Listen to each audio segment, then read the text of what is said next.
Hello, YouTube. I am so glad you are here joining me for this live broadcast.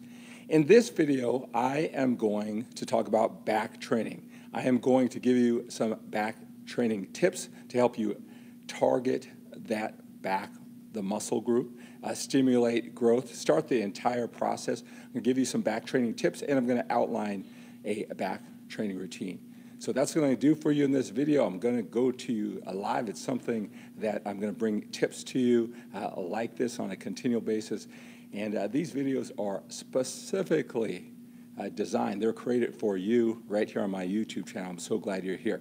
So I am going to do some dumbbell rows, and I am going to come back and talk about some of the things that I do when I am focusing on my back and doing back training.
All right, so probably one of the first things that you notice with my back training, I use wrist straps.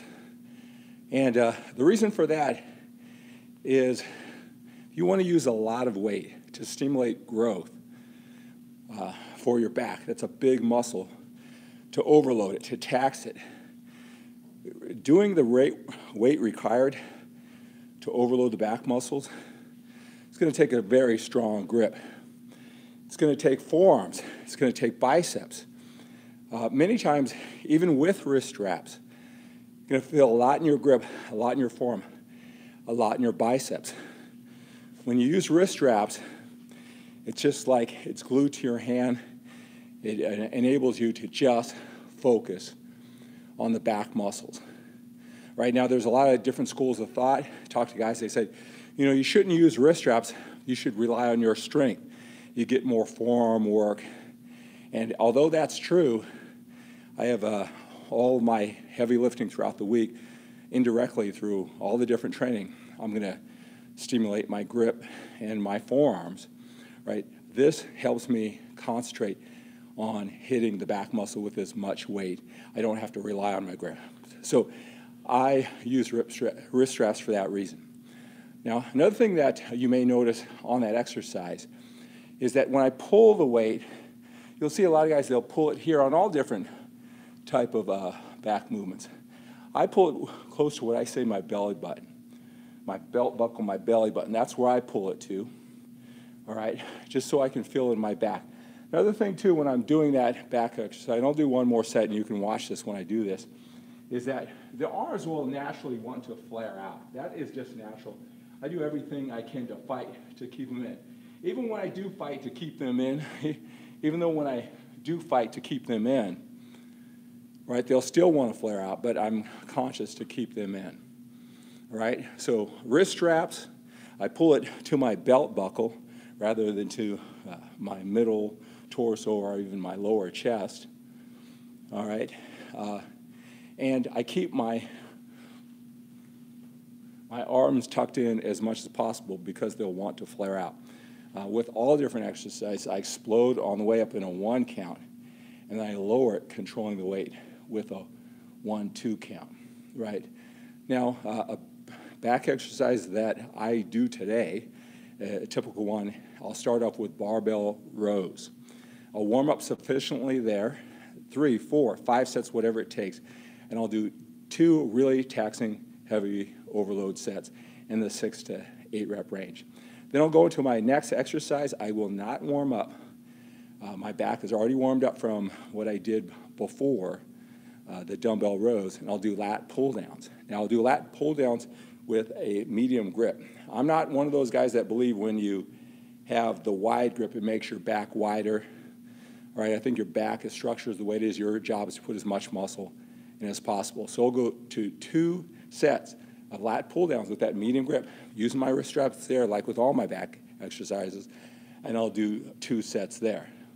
I'll go over to cable rows. I'll use a V-bar close grip. Again, pulling it to my belt buckle, keeping those elbows tucked in, 2 sets there. Now I'll come over to these dumbbell rows. Anytime you use single limb movements, right, you do one arm and then the other arm, you're going to be compromising in a way because you got to do 6 to 8 reps on one side and then 6 to 8 reps on the other side, right? Sometimes you have more energy for the first one, the second one might be compromised. But the best thing about alternating dumbbell rows and doing single limb movements like this is you can really concentrate on one side just in case one it favors the other. All right, I'll finish my back workout with good mornings. I'll do 2 sets, same that 6 to 8 rep range, and then I'll do some hyperextensions, weighted hyperextensions. So that's just some back training, some back thoughts about back training. I'm going to do one more set for you so you can see some of the things that I talked about. And then I'm going to invite you to come over to my Facebook page because I'm going to do my workouts for older men live there too. Later on, it will be posted on this YouTube channel. But I wanted to make this special instructional video about back training tips specifically for you, my subscribers on my YouTube channel. So let me do one more set here.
All right, guys, so that's going to do it for today's live tips, back training tips.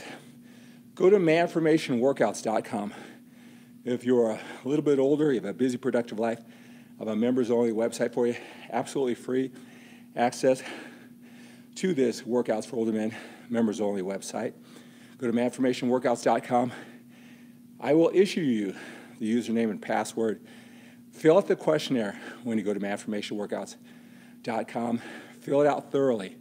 When I know that you're passionate, I can see that this is the time you want to take your fitness to the next level. I will reach out to you.